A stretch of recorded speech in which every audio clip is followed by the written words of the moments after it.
Hello friends, स्वागत है आपका। आज हम बात करेंगे 2007 में आई हॉलीवुड मूवी एटोनमेंट की। इस मूवी की IMDb रेटिंग है 7.8 आउट ऑफ 10, रॉटन टमाटोज पर 83%, मेटाक्रिटिक पर 85% और 91% गूगल यूजर्स ने इस मूवी को लाइक किया है। यानी कि हर जगह मूवी की रेटिंग्स काफी हाई हैं और मूवी को ऑस्कर भी मिल चुका है। इसके अलावा बहुत सारे अवार्ड्स भी मूवी को मिल चुके हैं, जिनकी लिस्ट मेरी कॉन्टैक्ट लिस्ट से भी लंबी है। ये मूवी 29 अगस्त 2007 को फर्स्ट टाइम रिलीज हुई थी। मूवी बेस्ड है आयान मैकविन के 2001 में आए नॉवल एटोनमेंट पर। एटोनमेंट का मीनिंग होता है प्रायश्चित करना। मूवी का बजट था $30 मिलियन और मूवी की कमाई थी $131 मिलियन। मूवी की कास्ट की जानकारी आपको नीचे डिस्क्रिप्शन बॉक्स में मिल जाएगी। इस मूवी की सिनेमाटोग्राफी बहुत ही अच्छी है। मूवी की कहानी में लव, ड्रामा, जेलसी, वॉर, इंतजार और प्रायश्चित सब कुछ है। तो मूवी की कहानी की शुरुआत 1935 में इंग्लैंड में होती है। ब्रायनी टैलिस नाम की एक 13 साल की लड़की अपना एक प्ले लिखकर कंप्लीट करती है। ब्रायनी का परिवार काफी ज्यादा अमीर है। ब्रायनी अपने भाई के वापस आने की खुशी में ये प्ले करना चाहती है। उसके घर में उसके 2 कजन ब्रदर्स और एक कजन सिस्टर मेहमान के तौर पर रहने आए हैं, क्योंकि उनकी माँ किसी रेडियो पर न्यूज पढ़ने वाले के साथ भाग गई थी। ब्रायनी जो उन तीनों को प्ले की रिहर्सल करवाने की कोशिश करती है, तो वो वहां से भाग जाते हैं और फिर ब्रायनी उनके वहां से जाने के बाद अपने रूम की विंडो से बाहर रोबी और सिसिलिया को देखती है।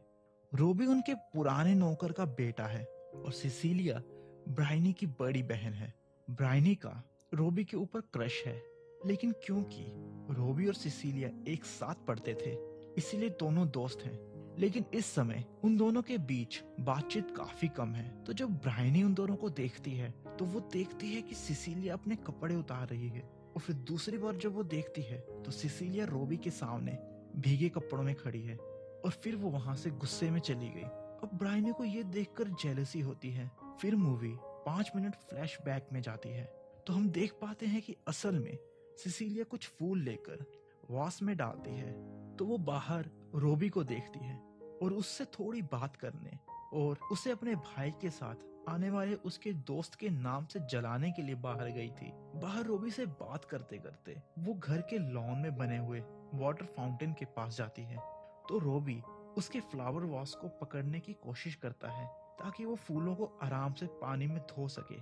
लेकिन सिसिलिया है तो लड़की ही, एटीट्यूड तो दिखाना बनता है उसका। वो रोबी को वास नहीं देती और इसी वजह से वास का एक टुकड़ा टूटकर पानी में गिर जाता है।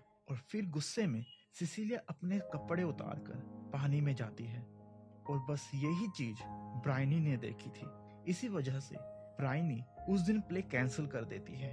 फिर शाम को सिसिलिया और ब्रायनी का भाई लियोन अपने दोस्त पॉल मार्शल के साथ घर वापस आता है। पॉल का चॉकलेट बनाने का बिजनेस है। अब हमें पता लगता है कि सिसिलिया रोबी से पिछले 3 साल से बात नहीं कर रही और ना ही उसे अपने किसी दोस्त से बात करने देना चाहती है। रोबी आज उसके नाम एक सॉरी का लेटर टाइप कर रहा है, लेकिन काफी टाइम के बाद भी वो ठीक से लेटर नहीं लिख पा रहा था। तो आखिर में वो लिखता है, जो इस टाइम आपको अपनी स्क्रीन पे दिख रहा है, जस्ट फॉर फन। पर फिर वो दूसरा सॉरी लेटर लिखता है, जिसमें वो शराफत से सॉरी मांगता है। अब उसके टेबल पर 2 लेटर्स हैं। इसके बाद रोबी तैयार होने के लिए अपने रूम से निकल जाता है, क्योंकि आज उसे सिसिलिया के घर डिनर पर जाना है, क्योंकि लियोन ने घर आते ही रोबी को डिनर पर बुलाया था। फिर रोबी तैयार होकर लेटर साथ में लेकर लियोन के घर के लिए निकल पड़ता है। लेकिन रास्ते में उसे ब्रायनी खेलते हुए मिलती है, तो वो ब्रायनी को वो लेटर दे देता है और बोलता है कि क्या तुम ये सी को दे दोगी? मुझे उसे देते हुए थोड़ी शर्म सी आ रही है। अब एकदम से रोबी को ये याद आता है कि सॉरी वाला लेटर तो शायद घर में ही रह गया है और वो गलती से गलत लेटर ले आया है। रोबी ब्रायनी को आवाज लगाता है, लेकिन ब्रायनी वहां से भाग रही थी और वो घर आकर वो लेटर खोल लेती है। इसके बाद ब्रायनी सिर्फ लेटर सिसिलिया को देती है बिना लिफाफे के। जब सिसिलिया उस लेटर को पढ़ती है तो वो ब्रायनी से पूछती है कि क्या तुमने इसे पढ़ा, क्या लेटर लिफाफे में था? लेकिन ब्रायनी अपने भाई लियोन से बात करने के बहाने सिसिलिया के सवालों का जवाब नहीं देती। फिर कुछ समय बाद ब्रायनी के रूम में उसकी कजन आती है जिसका नाम लोला है। लोला ब्रायनी से बोलती है कि उसके दोनों भाई प्यारो और जैक्सन को यहाँ अच्छा नहीं लग रहा। वो दोनों ये सोचते हैं कि लोला ने उन्हें यहाँ इस घर में रोक कर रखा है। तभी ब्रायनी लोला को उस लेटर के बारे में बताती है और वो दोनों ये बोलती हैं कि रोबी सेक्स मैनियाक है। वो दोनों तो रोबी को पुलिस के हवाले कर देने की बात बोलती हैं। फिर ब्रायनी जब नीचे सीढ़ियों से उतरती है तो उसे सिसिलिया का इयररिंग गिरा हुआ मिलता है और वो फिर उसे उठाकर देखने लगती है तो उसे कुछ आवाजें आती हैं और वो लाइब्रेरी में जाकर देखती है कि सिसिलिया और रोबी कॉम्प्रोमाइजिंग सिचुएशन में है। इसके बाद मूवी कुछ मिनट फ्लैशबैक में जाती है और हम देखते हैं कि जब रोबी उनके घर आया था तो दरवाजा सिसिलिया ने खोला और उसने बोला कि लेटर ब्रायनी ने पढ़ लिया। तब रोबी बोलता है कि वो वर्जन पढ़ने के लिए नहीं था। इसके बाद सिसिलिया रोबी को लेकर लाइब्रेरी में जाती है और अपने दिल की सारी बातें उसे बता देती है कि वो उससे इसीलिए नाराज थी क्योंकि आज तक रोबी ने उससे अपने प्यार का इजहार नहीं किया। इसके बाद वो दोनों इंटीमेट हो जाते हैं और कुछ समय बाद ब्रायनी वहां आ जाती है और उन्हें इस तरह से देख लेती है। अब हमें ये बात याद रखनी चाहिए कि ब्रायनी 13 साल की है और उसका भी रोबी पर क्रश है। अब डिनर के टेबल पर जब वो खाना खाने बैठते हैं तो ब्रायनी की मॉम ब्रायनी को प्यारो और जैक्सन को बुलाने के लिए कहती है। तो ब्रायनी जब वापस आती है तो उसके पास एक लेटर होती है। तो सिसिलिया लेटर देखकर डर जाती है, लेकिन इस लेटर में लिखा होता है कि प्यारो और जैक्सन घर से भाग गए हैं क्योंकि उन्हें यहाँ अच्छा नहीं लग रहा और लोला उनसे बुरा बर्ताव करती है। अब वो सब लोग दोनों बच्चों को ढूंढने के लिए बाहर जाते हैं। तभी ब्रायनी को एक जगह दिखता है कि कोई आदमी लोला का रेप कर रहा है। ये देखकर ब्रायनी डर जाती है और वो आदमी वहां से भाग जाता है। जब ब्रायनी लोला के पास जाती है तो लोला बोलती है कि आई एम सॉरी। इसके बाद ब्रायनी पूछती है कि वो कौन था, मैंने उसे देख लिया। दोस्तों, लोला का आई एम सॉरी बोलना मूवी के एंड में पता लगता है कि उसने ऐसा क्यों बोला। इसके बाद ब्रायनी फिर पूछती है कि वो कौन था, क्या वो रोबी था? मैंने उसे देखा, तुमने कहा था कि वो सेक्स मैनियाक है, मैंने उसे सिसिलिया पर हमला करते हुए देखा। तब लोला बोलते हैं कि उसने मेरी आंखों पर अपना हाथ रख दिया, मैं उसे नहीं देख पाई, मैंने उसे नहीं देखा, मैं यकीन से कुछ नहीं कह सकती। तब ब्रायनी बोलती है कि मैं कह सकती हूँ। इसके बाद ब्रायनी घर में सबको बोल देती है। पुलिस बुलाई जाती है, ब्रायनी से पूछताछ होती है और ब्रायनी रोबी का नाम लेती है। पुलिस वाले बाकी के लोगों का भी बयान लेते हैं। सिसिलिया बयान में रोबी का साथ देती है। ब्रायनी रोबी का लेटर अपनी मॉम को दिखाती है। इसके बाद रोबी प्यारो और जैक्सन को लेकर वापस आता है। फिर कुछ मिनटों बाद पुलिस रोबी को पकड़कर जेल ले जाती है। फिर कहानी 4 साल आगे बढ़ती है। नॉर्दर्न फ्रांस में रोबी अपने 2 सैनिक साथियों के साथ एक जगह फंस गया था। तब हमें पता लगता है कि रोबी को ऑप्शन दी गई थी कि या तो वो जेल में रहे या फिर आर्मी ज्वाइन करे। और जेल जाने के बाद रोबी अब कोई बड़ी जॉब करने के लिए ना तो पढ़ाई कर सकता है और ना ही ट्रेनिंग ले सकता है। अब मूवी फ्लैशबैक में जाती है और हम देख पाते हैं कि सिसिलिया अपने परिवार के साथ नहीं रहती। वो एक हॉस्पिटल में नर्स की ट्रेनिंग ले रही है। उसका भाई लियोन उससे मिलने आया था पर वो उससे नहीं मिली। रोबी सिसिलिया को बोलता है कि तुम मेरी कर्जदार नहीं हो। यहाँ पर रोबी और सिसिलिया में काफी इमोशनल बातें होती हैं और सिसिलिया रोबी को बोलती है कम बैक। सिसिलिया वापस जाने से पहले रोबी को अपने एक फ्रेंड के घर की फोटो देती है और वो बोलती है कि लड़ाई से वापस आकर हम दोनों इस घर में रहेंगे। और मूवी वापस प्रेजेंट टाइम में आ जाती है। अब रोबी अपने 2 साथियों के साथ घर की तरफ पैदल ही निकल पड़ा है। जब वो लोग वापस आ रहे थे तो एक जगह पर उन्हें बहुत सारी कम उम्र की लड़कियों की लाशें दिखाई देती हैं और यहाँ हमें इस लड़ाई के दर्द का एहसास होता है। इसके बाद रोबी रोते हुए याद करता है कि ब्रायनी जब इनकी उम्र की थी तो वो जानबूझकर पानी में गिर गई थी ये पूछकर कि अगर मैं गिरी तो क्या तुम मुझे बचाओगे। तो रोबी के कहने पर कि हाँ मैं जरूर बचाऊंगा, तो ब्रायनी पानी में कूद गई और रोबी ने उसे बचाया था और फिर उसे इस बेवकूफ़ी के लिए डांटा था। ब्रायनी ने उसे आखिर में बोला था, मेरी जान बचाने के लिए शुक्रिया, मैं जिंदगी भर शुक्रगुजार रहूंगी। अब रोबी का साथी इस जगह से बहुत चिढ़ा हुआ है। वो बोलता है कि हमारे पास इंडिया और अफ्रीका है, लेकिन उन्हें बड़ा एम्पायर चाहिए। हमें यह दिखाया जाता है कि रोबी सिसिलिया के पास जल्द से जल्द वापस जाना चाहता है। इसके बाद वो तीनों समुद्र के पास पहुंचते हैं। यहाँ पर उनकी सेना मौजूद है, लेकिन यहाँ कोई भी शिप नहीं है जो उन्हें घर ले जा सके। यहाँ पर 3 लाख सैनिक पहले से ही फंसे हुए हैं और हालत बहुत ही खराब है। खाने के लिए वो लोग घोड़ों को गोली मार रहे हैं और जलाने के लिए लोगों की डायरियां फाड़ी जा रही हैं। टोटली सैड सीन है ये। अब हमें पता लगता है कि रोबी को बुखार है और यहाँ पीने के लिए पानी नहीं है। यहाँ पर एक बड़े पर्दे पर मूवी चल रही थी, जिसे देखकर रोबी को सिसिलिया की याद आ जाती है। रोबी की हालत खराब होने लगी है। वो सिसिलिया के दिए हुए घर की तस्वीर वाली जगह जाना चाहता है।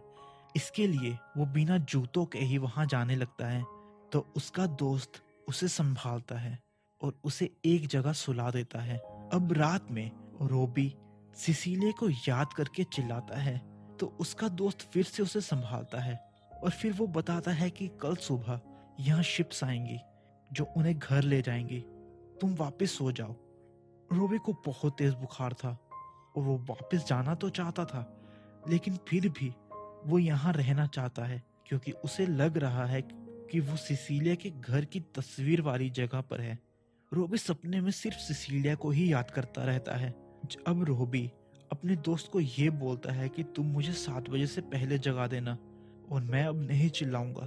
इसके बाद वो सो जाता है। फिर कहानी 3 हफ्ते पीछे जाती है। लंदन में हम लोग ब्रायनी को देखते हैं।